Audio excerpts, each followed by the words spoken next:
Hey, what's going on, guys? Welcome back to the channel. Shout out to my old high school there. There's a Rebel scooter. Really great way to get around too. But nothing compares to having your own scooter. This is the best way to get around the city. It's not even close. But with this luxury comes the price that it's also one of the most dangerous ways to get around the city. I want to talk to you guys about how I fell off this scooter and how I ended up getting 8 stitches. Shout out to my favorite car there. Stuck on traffic right now. More of an optional thing because I could always go on the sidewalk and walk it, get out of the pocket of traffic, and then keep going. More Rebel scooters. I'm on my way to a spot to tell you exactly what happened with my stitches. Just made it to Randall's Island.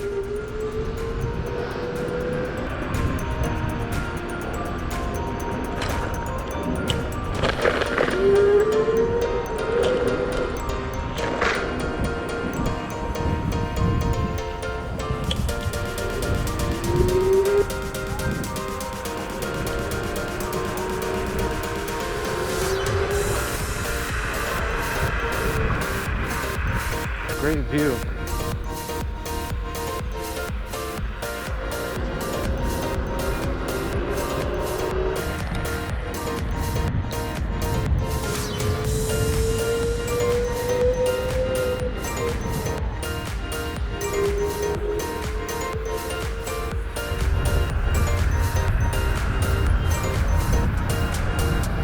The best thing about the Mantis is the control that you feel.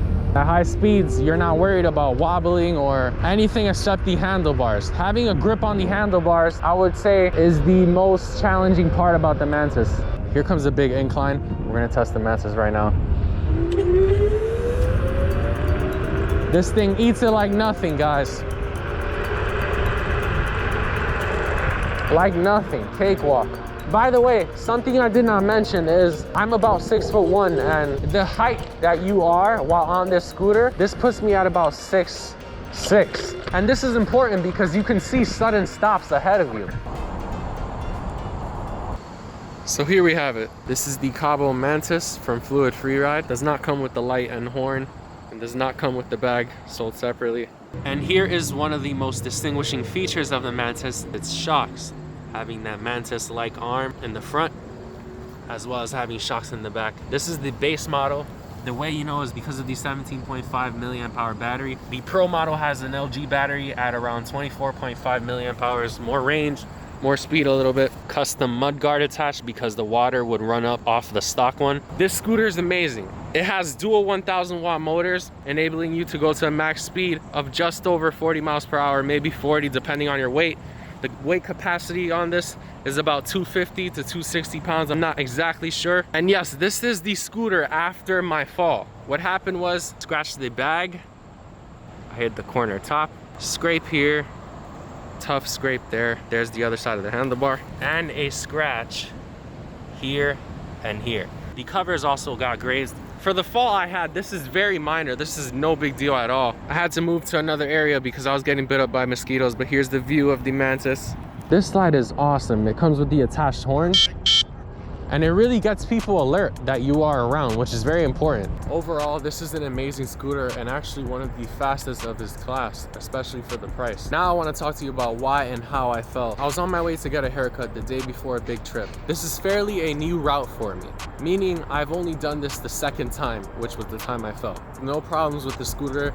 There was nothing loose. Everything was fine. Somewhere along my trip, I was passing this newly paved road. I wasn't wearing any gloves. I was wearing my helmet though. I'm going about 19 miles per hour, definitely not faster and no slower than 15 miles per hour. So while I was riding, I felt a massive dip. This dip was definitely the opposite of a speed bump. Me going 19 miles per hour, as soon as I hit that dip and went downwards, I was done. Luckily, I was wearing my helmet, so nothing happened to my head. In fact, this is the same helmet I fell on. I had cuts all over my hands, the wrist area. I got a cut over here. I'll show you how it looked back when it happened. This was about a month and a half ago. As I put my mask down, I noticed that I had a very big gash here.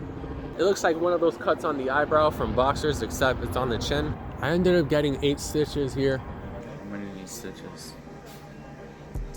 Deep gash. 2 layers of stitches, 5 on the outside, and the cut was so deep that an inner layer of stitches was needed to hold the inside so that the 5 stitches on the outside could be placed in the perfect area, because it would have sucked to have a gash on my face. Luckily, it hides really well in the chin hair area. When I fell, I was at least 15 feet away from the scooter. As soon as I hit that dip in the road, I went forward and the scooter went somewhere else. This dip in the road, as massive as it was hard to see, especially from the angle where you are coming straight at it. I will plug the videos and images here so you can see exactly what I'm saying.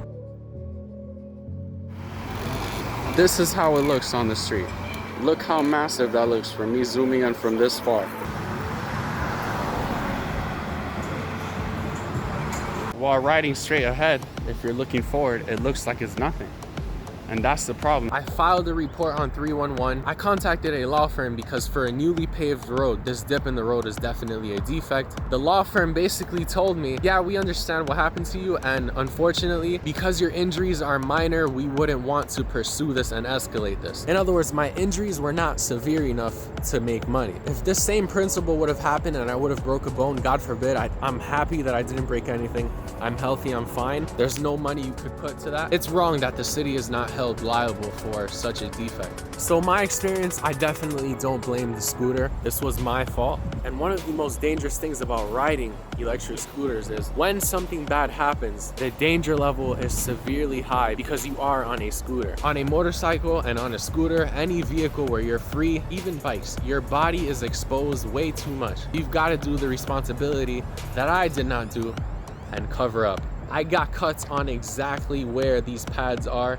I have a wrist guard now. Using gloves also gives you more grip. Moral of the story, please ride safely. If you have an electric scooter right now, we are sort of the pioneers, the trailblazers for these things to stay in the city. They just got legalized at around August 2nd, and that's why you are noticing so many people with scooters. Beforehand, they were legal to have, but you could face having tickets for riding them in places they're forbidden, which is most parts of New York City. But with the influx of new riders, the dynamic of riding electric scooters might change fairly soon. People who don't know how to ride it, people who get reckless, who start doing wheelies, who start speeding, and it just creates this whole problem for everyone who's riding it safely, leading to added regulation and difficulty for the riders who are trying to ride responsibly. If you get a scooter, please be careful. Always wear a helmet. I'm not even wearing the right helmet. I should be wearing a helmet that covers my chin. This is the best thing for daily commutes. It saves you a ton of money. You cannot compare this to riding the train, bus. For those of you who want to try this experience, I would recommend trying a Revel scooter, but at the same time, that also comes with added dangers because just like this scooter, it's something you need to learn how to ride. That being said, ride safely. Thanks so much, guys, for watching, and as always, never end on negative. Take care.